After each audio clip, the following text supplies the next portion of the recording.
Bismillahirrahmanirrahim. Assalamualaikum warahmatullahi wabarakatuh. Alhamdulillahirabbil alamin.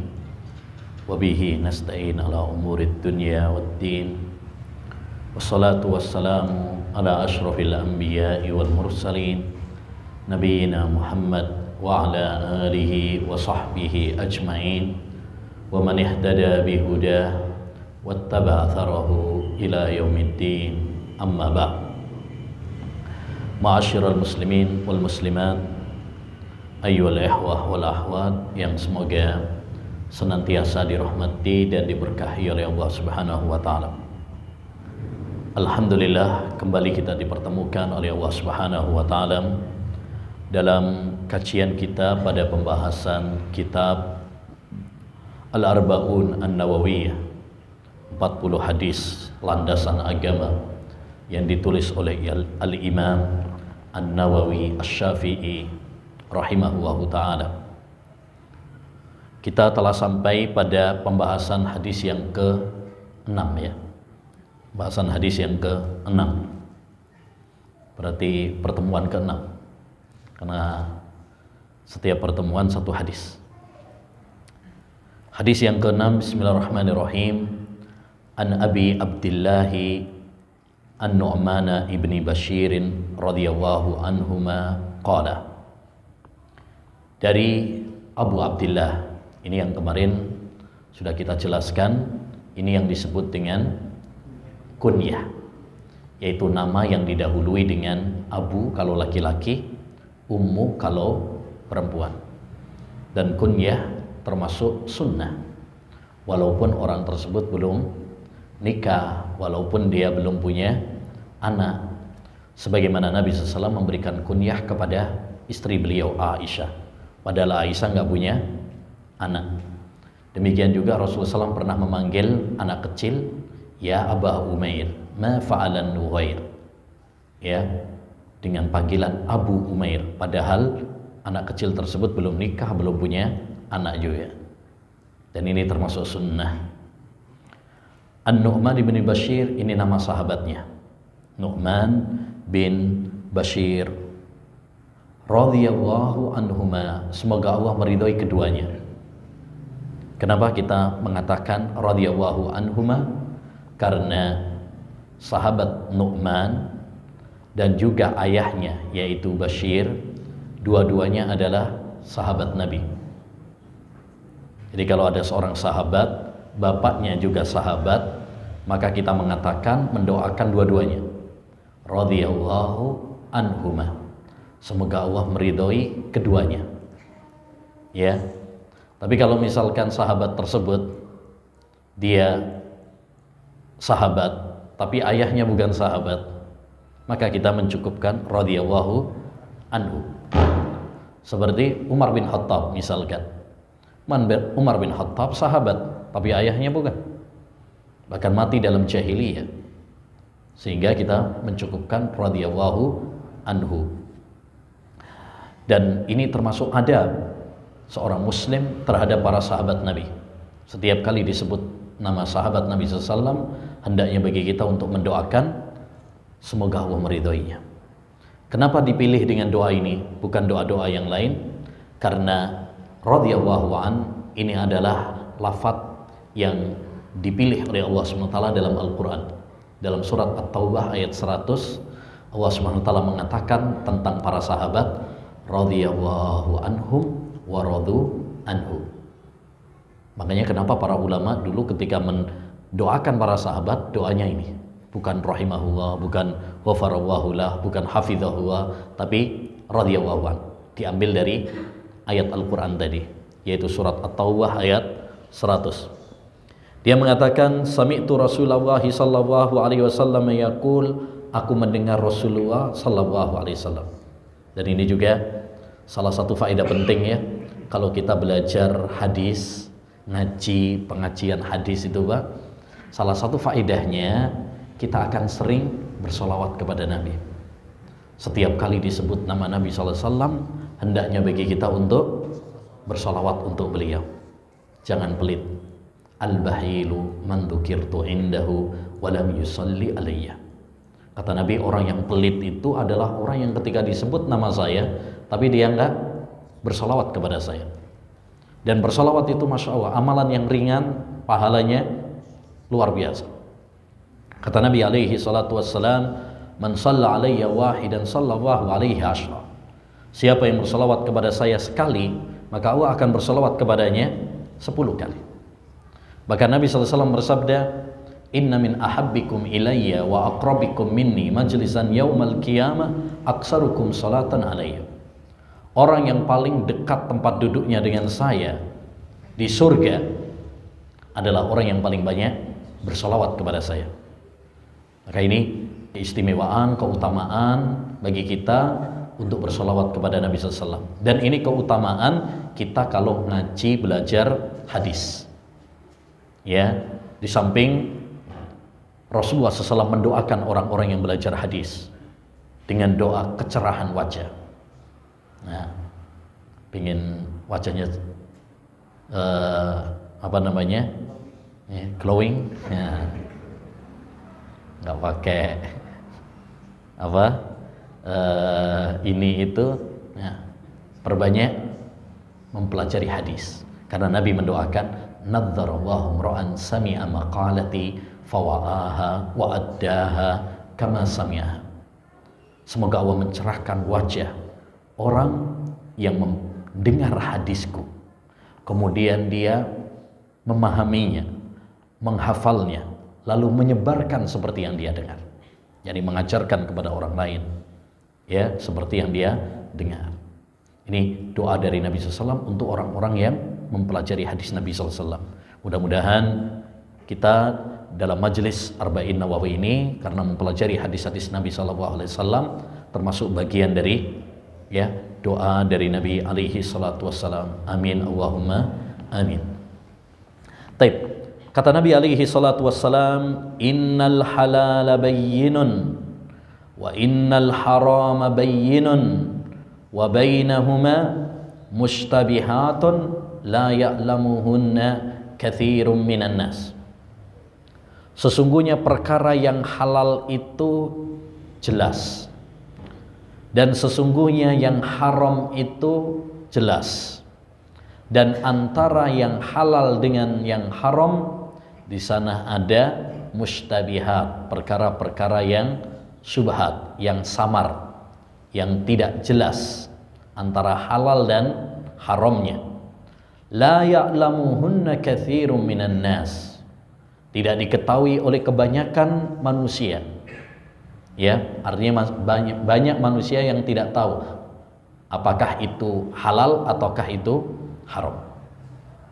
Di sini Nabi SAW membagi perkara-perkara itu, ya, ada 3. Yang pertama, ada perkara yang jelas-jelas halal. Contoh makanan saja misalkan, ada yang jelas-jelas halal. Misalkan makan nasi halal, itu sudah kesepakatan para ulama, nggak ada perselisihan, jelas, nggak butuh dalil, ya. Nah, ayam halal, jelas, kambing halal, sapi halal, ya, itu udah jelas. Baik. Yang kedua, ada masalah-masalah yang jelas-jelas haram. Zina haram, jelas. Khamr haram, jelas. Babi haram, jelas. Nggak perlu diperselisihkan. Makanya kalau ada orang yang menyelisihi, ini orang nyeleneh. Ini orang nyeleneh. Karena udah jelas. Bahkan orang yang nggak makan bangku sekolah saja ngerti kalau itu adalah apa? Haram. Dan memang bangku bukan dimakan. Baik. Jadi maksudnya ada perkara-perkara itu yang jelas-jelas halal. Ada perkara-perkara yang jelas-jelas haram. Nah, tengah-tengah antara halal dan haram ini yang disebut dengan syubhat. Itu bagian yang ketiga. Mau dibilang halal nggak jelas, mau dibilang haram nggak jelas. Ya. Apa penyebabnya? Penyebabnya Bisa jadi satu itu pertama kali muncul. Baru pertama kali muncul itu biasanya belum jelas ini halal atau haram. Mikrofon pertama kali muncul, Pak. Pertama kali ya. Pertama kali muncul itu belum jelas hukumnya. Ada yang mengatakan boleh. Ada yang mengatakan nggak boleh. Jadi dulu pertama kali muncul mikrofon ada yang bilang bid'ah. Ada yang bilang bid'ah. Ini buatan orang-orang kafir, nggak boleh dimanfaatkan. Gitu. Ada. Pertama kali muncul. Kopi pertama kali muncul ada yang mengharamkan. Ada. Ya, pertama kali muncul kopi terjadi pro kontra. Sebagian para ulama mengatakan halal karena memang hukum asal makanan dan minuman itu adalah halal. Sebagian para ulama mengatakan haram karena memabukkan. Nah, itu. Sehingga masuk hukum khamr. Sehingga masuk hukum khamr karena Nabi mengatakan kullu muskirin khamrun wa kullu khamrin haram. Setiap yang memabukkan itu khamr dan setiap khamr hukumnya haram. Jadi ada yang menghukuminya seperti khamr. Ya, pertama kali muncul. Begitu juga yang lain-lainnya. Radio pertama kali muncul ada yang mengharamkan. Dianggap sihir. Dianggap sihir. Jadi perkara yang baru muncul itu biasanya terjadi pro kontra. Dan itu sering terjadi. Masih ingat dulu pertama kali muncul Facebook, ada yang mengatakan haram. Sekarang dulu orang-orang yang mengatakan haram punya Facebook semuanya. Punya Facebook semuanya. Jadi biasa pertama kali sesuatu yang pertama kali muncul itu ya masih samar, belum jelas ya antara halal atau haram. Yang kedua, penyebab sesuatu tersebut syubhat atau tidak jelas antara halal atau haram adalah karena ya terjadi perbedaan hukum. Ya, para ulama ini hukumnya masuk yang mana? Jadi masing-masing memiliki dalil, memiliki argumentasi. Contoh misalkan buaya halal dimakan apa tidak? Ya, sebagian para ulama mengatakan halal karena itu termasuk binatang laut dan semua binatang laut adalah halal, dihalalkan oleh Allah Subhanahu wa Ta'ala. Nah, ini pendapat yang menghalalkan. Tapi pendapat yang mengharamkan ada juga. Mereka mengatakan buaya termasuk binatang buas. Ya, binatang buas. Makanannya aja mengerikan. Orang bisa dimakan juga. Ya kan? Nah, sehingga dia masuk dalam hadis Nabi sallallahu alaihi wasallam, kullu dzinabin minas sibai haram. Setiap binatang yang buas maka itu haram. Jadi ada sesuatu itu kadang belum jelas karena pertama kali muncul, kadang ya memiliki perbedaan di kalangan para ulama karena masing-masing memiliki apa? Sisi pendalilan, argumentasi, hujjah yang sama-sama kuat juga. Jadi ini bagian yang ketiga. Jadi ada sesuatu itu yang jelas-jelas halal, yang kedua ada yang jelas-jelas haram, yang ketiga ada yang samar-samar antara halal ataukah haram. Kemudian kata Nabi SAW, famanittaqas syubhati istabra'a li dinihi wa irdih wa man waqa'a fi syubhati waqa'a fil haram. Barang siapa yang menjauhi perkara-perkara syubhat, maka dia telah menjaga agamanya dan menjaga kehormatannya. Dan barang siapa yang terjatuh di dalam perkara syubhat, lambat laun dia akan terjatuh di dalam perkara yang haram. Apa faedah yang bisa kita petik dari penggalan ini? Faedah yang bisa kita petik yang pertama adalah hendaknya bagi kita untuk bersikap wara'. Apa wara' itu? Hati-hati. Jadi kalau itu perkara yang syubhat, ambil ya kehati-hatian. Mendingan kita meninggalkan supaya lebih selamat bagi kita. Ini yang disebut oleh para ulama dengan wara'. Kalau memang perkara tersebut syubhat, maka yang lebih baik bagi seseorang adalah apa? Meninggalkannya. Contoh, saya ambil contoh tadi, misalkan apa? Buaya. Antum masih ragu-ragu antara halal atau haram, ya. Maka kalau antum masih ragu-ragu, kecuali kalau antum sudah menyelidiki, membahas, terus antum berdasarkan penelitian, mempelajari, ya, antum lebih nyaman dengan satu pendapat, silahkan. Tapi kalau antum masih ragu-ragu, ya, belum yakin mana yang lebih mantap, maka ambil kaidah ini, yaitu apa? Kehati-hatian. Kehati-hatian berarti mendingan apa? Nggak usah dulu, nggak usah makan. Toh masih banyak yang lainnya, ya kan? Masih banyak sate-sate yang lain, masih banyak daripada sate buaya. Wah, ada loh Pak, sate buaya ada di Kalimantan, banyak tuh dijual, ya. Taib.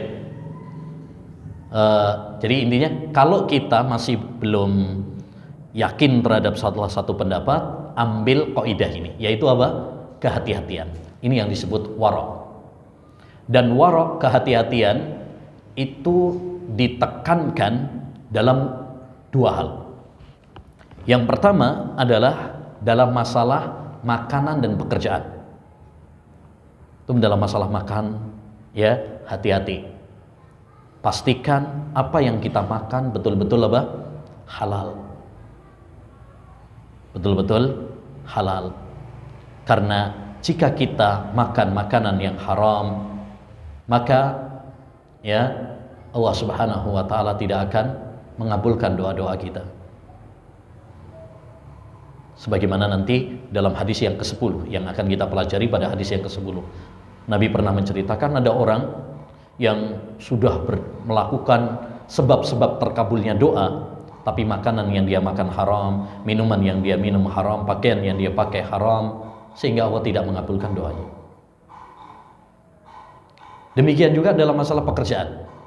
Kita harus hati-hati. Pastikan pekerjaan yang kita lakukan, profesi yang kita pilih adalah pekerjaan yang dihalalkan oleh Allah Subhanahu wa ta'ala. Jangan sampai pekerjaan tersebut pekerjaan yang diharamkan oleh Allah Subhanahu wa ta'ala. Seperti kerja dan jadi, ya, dukun misalkan. Bukan dukun rambut lah, ya.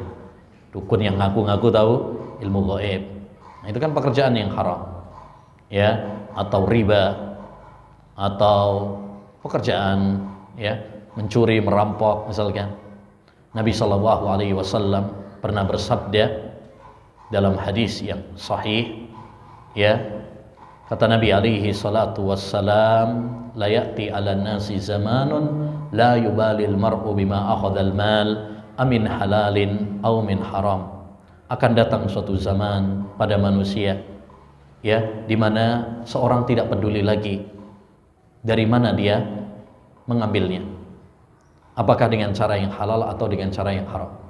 Dan ini terbukti pada zaman kita sekarang, orang nggak peduli lagi pekerjaannya halal atau haram, yang penting dapat duit, ya. Maka kita harus berhati-hati, apalagi, ya, gaji atau upah yang kita dapatkan tersebut nanti dipakai untuk keluarga kita. Pastikan diri kita, keluarga kita makan dari pekerjaan-pekerjaan yang halal, dan makan, ya, dari makanan-makanan yang dihalalkan oleh Allah SWT. Yang kedua yang sangat ditekankan wara' adalah dalam masalah kehormatan. Jangan sampai kita sudah hati-hati dalam masalah makanan, sudah hati-hati dalam masalah pekerjaan, tapi kita tidak hati-hati dalam masalah kehormatan saudara kita. Maka hati-hati dari riba, yang ngomongin aib orang lain. Hati-hati dari namimah, mengadu domba di antara saudara kita, mencela, mencaci maki, mencoreng kehormatan saudara kita. Karena masalah kehormatan ini masalah yang sangat besar. Kita nanti akan dituntut oleh Allah Subhanahu wa taala besok pada hari kiamat. Betapa banyak orang yang masuk neraka gara-gara dia tidak menjaga lisannya, karena ya, gara-gara dia mencoreng kehormatan saudaranya, berbuat zalim kepada saudaranya. Sebagian ulama mengatakan yang paling banyak memasukkan orang-orang soleh ke neraka adalah kezaliman kepada manusia. Kezaliman kepada manusia ini yang paling banyak. Mungkin dia rajin sholat, mungkin dia rajin puasa, tapi seringkali dia tidak bisa menjaga lisannya. Maka hati-hati dari membahas, ya, mencela aib saudara-saudara kita. Baik. Kemudian di antara faedah penting dari hadis yang mulia ini juga diambil dalil dari kaidah ini oleh para ulama, yaitu apa? Hendaknya bagi kita untuk menghindari segala sarana yang bisa menjerumuskan kita kepada keharaman. Sebagaimana tadi dalam hadis, ya, wa man waqa'a fis syubhat waqa'a fil haram.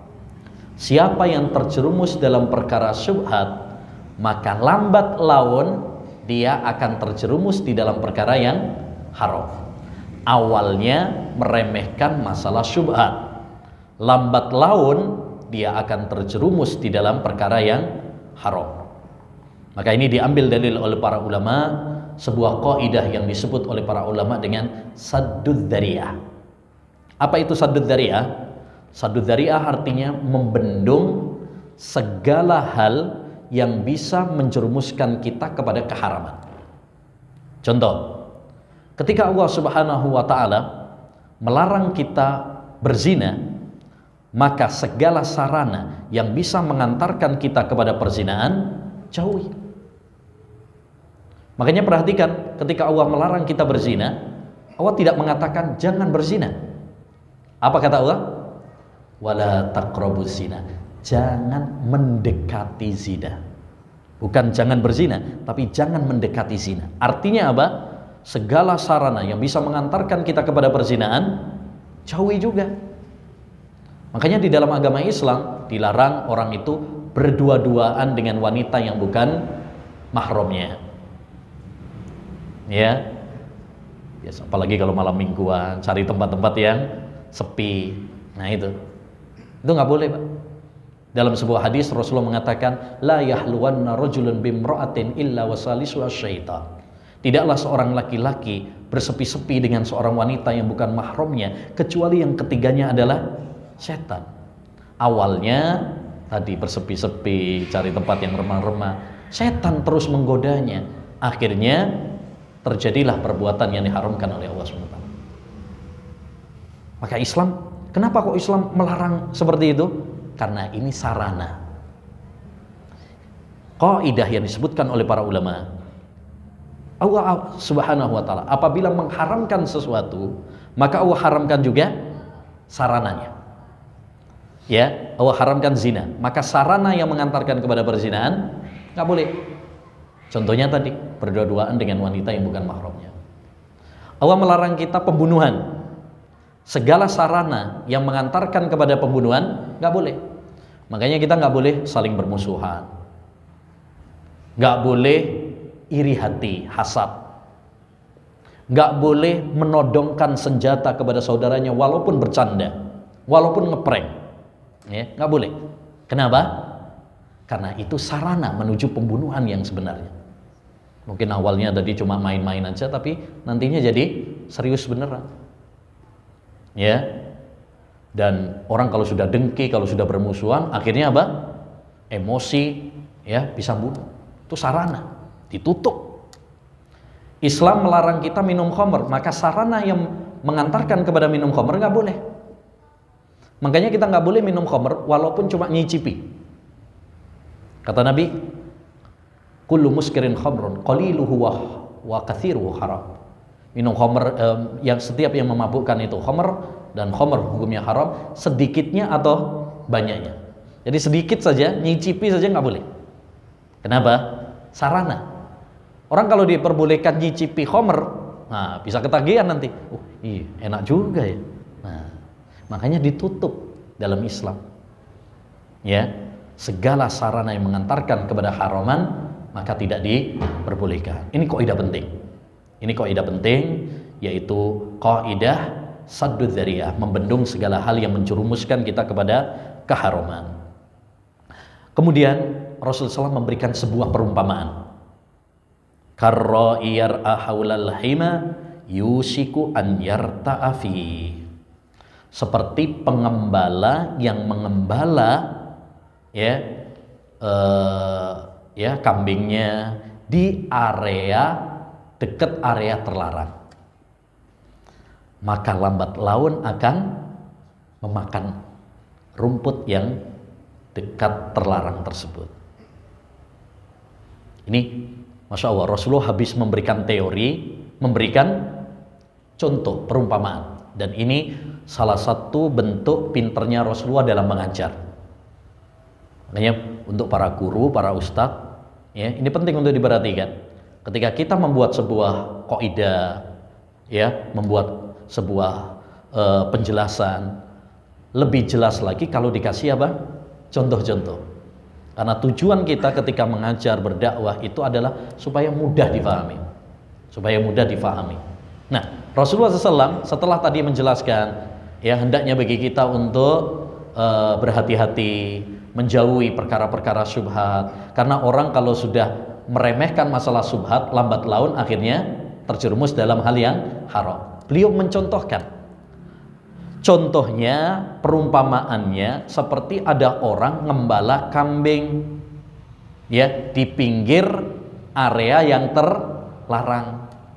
Ada orang ngembala kambing, tapi di situ ada kebunnya orang misalkan, terlarang, nggak boleh ngembala kambing di kebun tersebut. Tapi kita nggak di kebunnya, tapi di pinggirnya. Berbahaya apa tidak itu, Pak? Berbahaya. Yusiku an yarta'afi. Kalau kambing sudah di pinggir area terlarang, lambat laun akan memakan rumput yang di area terlarang tersebut. Apalagi kalau rumputnya lebih hijau. Kan ada perumpamaan orang, rumput tetangga lebih hijau, lebih menggoda. Hati-hati.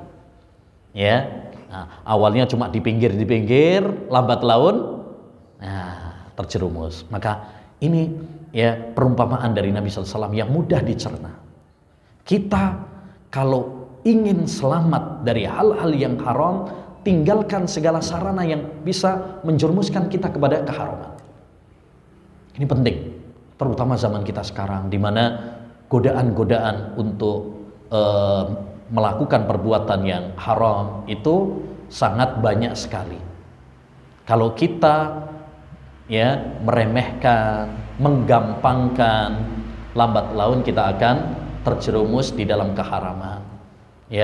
Karenanya segala hal yang bisa menjadikan kita terjerumus dalam hal-hal yang haram, tinggalkan. Tinggalkan, hati-hati, waspada. Terutama teman-teman yang rusak. Ini banyak orang itu terjerumus di dalam kerusakan, keharaman gara-gara apa? Teman yang rusak. Berarti teman-teman yang rusak tinggalkan. Cari teman-teman yang baik. Kalau teman-teman tersebut malah mengajak kita kepada perbuatan yang haram, tinggalkan teman seperti itu. Demikian juga tempat-tempat yang menjadikan kita terjerumus di dalam dosa. Tinggalkan tempat-tempat seperti itu. Alat-alat, termasuk yang saya ingatkan HP. HP ini walaupun memang ada manfaatnya, tapi juga banyak bahayanya. Maka hendaknya bagi kita untuk bertakwa kepada Allah SWT. Berhati-hati. Berhati-hati. Dimanapun kita berada, kita merasa diawasi oleh Allah Subhanahu wa Ta'ala. Karena banyak orang setelah adanya HP ini, dia juga terjerumus di dalam hal-hal yang diharamkan oleh Allah. Karena ini kemudahan dari Allah untuk melakukan maksiat. Ingat, tatkala Allah memudahkan kita untuk melakukan maksiat, bukan berarti Allah mengizinkan, bukan berarti Allah meridhoi, bukan berarti Allah menyetujui, tapi Allah Subhanahu wa Ta'ala sedang menguji keimanan kita. Allah Subhanahu wa Ta'ala ingin menguji ketakwaan kita. Apakah kita betul-betul takut sama Allah Subhanahu wa Ta'ala atau enggak? Makanya dalam surat Al-Maidah Allah mengatakan, ya ayyuhalladzina la yabluwannakumullahu bisyai'in minas saidi tanaluhu aydikum wa rimahukum liya'lamallahu may yakhafu bil ghaib. Ya, kata Allah SWT, wahai orang-orang yang beriman, Allah akan menguji kalian dengan buruan yang bisa ditangkap dengan tangan kalian dan senjata kalian, agar Allah mengetahui siapa yang paling takut sama Allah. Ini maksudnya apa? Dulu Nabi SAW dan para sahabat ketika sebelum ihram, ketika umroh haji, sebelum ihram, sebelum terlarang berburu, itu nyari buruan susah banget, nggak nongol-nongol hewan buruannya, padahal masih diperbolehkan untuk berburu. Begitu sudah ihram, ihram itu maksudnya apa? Niat masuk dalam manasik haji atau umroh. Salah satu larangan orang kalau sudah ihram itu nggak boleh berburu, nggak boleh berburu. Begitu sudah ihram, justru pada nongol semuanya hewan tadi. Yang tadinya nggak nongol, ya ketika masih diperbolehkan malah nggak nongol. Ketika dilarang malah nongol, malah bisa ditangkap pakai tangan, nggak pakai senjata aja, pakai tangan aja bisa. Lalu lalang, dipermudah. Allah katakan apa? Semua itu liya'lamallahu man yakhafu bil ghaib, agar Allah tahu siapa yang betul-betul takut sama. Ya, kata para ulama, ayat ini menunjukkan kepada kita faedah penting, yaitu apa? Kalau Allah memudahkan engkau untuk melakukan maksiat, ya, itu adalah ujian dari Allah. Apakah kamu takut sama Allah atau enggak? Ya, apa takutnya sama istri aja? Apa takutnya sama atasan saja? Apakah takutnya sama ya teman saja, ustadz saja, ataukah kita betul-betul takut sama Allah Subhanahu wa taala? Baik. Kemudian kata Nabi sallallahu alaihi wasallam, ala wa inna himallahi maharib, ala wa inna fil jasadi mudghatan, idza salahat salahal jasadu kullu. Ketahuilah bahwasanya di dalam jasad manusia ada sekerat daging. Apabila dia baik, maka seluruh anggota tubuh yang lainnya akan baik. Wa idza fasadat fasadal jasadu kullu. Kalau dia rusak, yang lainnya juga akan rusak, yaitu hati. Wahiyal qalb. Taib. Hadis ini menunjukkan kepada kita apa? Faedah penting, yaitu pentingnya kita perhatian sama masalah hati. Pentingnya bagi kita untuk perhatian dengan masalah hati. Jadi hati itu Pak, penentu. Dia ibaratkan raja, sedangkan anggota tubuh-tubuh yang lain itu seperti pasukan. Ya, yang memerintahkan mata, yang memerintahkan telinga, yang memerintahkan tangan, yang memerintahkan kaki, itu hati. Jadi kalau hatinya baik, dia akan memerintahkan mata melihat yang baik. Dia akan memerintahkan telinga dengerin yang baik. Dia akan memerintahkan lisan berbicara yang baik. Dia akan memerintahkan kaki melangkah ke tempat-tempat yang baik. Contoh, ya, kalau hati baik, dia akan nyuruh kaki kita melangkah ke masjid, gitu kan? Yang menggerakkan siapa? Hati, Pak. Tapi kalau hatinya rusak, nah, dia akan memerintahkan lisan mengucapkan ucapan yang kotor. Makanya kalau ada orang mengucapkan ucapan yang kotor, berarti hatinya rusak. Kalau dia mendengar hal-hal yang diharamkan oleh Allah SWT, itu yang memerintah adalah hatinya, yang menggerakkan adalah hatinya. Ya, kalau dia melangkah ke tempat-tempat yang maksiat, dosa, itu berarti hatinya rusak, karena hati yang menggerakkan. Makanya kata sahabat Abu Hurairah, al-qalbu kal malik, hati itu seperti raja, dan anggota tubuh yang lainnya seperti pasukan. Kalau rajanya baik, dia akan memerintahkan pasukannya melakukan yang baik. Kalau rajanya rusak, ya akan memerintahkan pasukannya maksiat dan dosa. Oleh karenanya, hendaknya bagi kita untuk peduli dengan hati kita. Jangan sampai kita lebih perhatian dengan penampilan luar kita, tapi kita tidak peduli dengan penampilan batin kita, hati kita. Banyak orang begitu peduli dengan badannya. Kalau sakit langsung dibawa ke dokter. Banyak orang ketika mobilnya rusak langsung dibengkelkan, servis. HP-nya rusak langsung diserviskan, rumahnya bocor langsung dipanggilkan tukang, ya. Bajunya kotor langsung dilondrikan, dicuci, kalau robek dijahit. Tapi banyak orang ketika hatinya rusak, dia nggak peduli. Ini menunjukkan apa? Bahwa manusia banyak yang lebih peduli sama penampilan, tapi nggak peduli sama hatinya. Padahal hati ini jauh lebih apa? Penting. Ya, karena ini penentu. Ya, penentu baik tidaknya anggota tubuh kita. Baik. Saya kira itu ma'asyiral muslimin rahimani wa rahimakumullah yang bisa kita bahas pada kesempatan ini.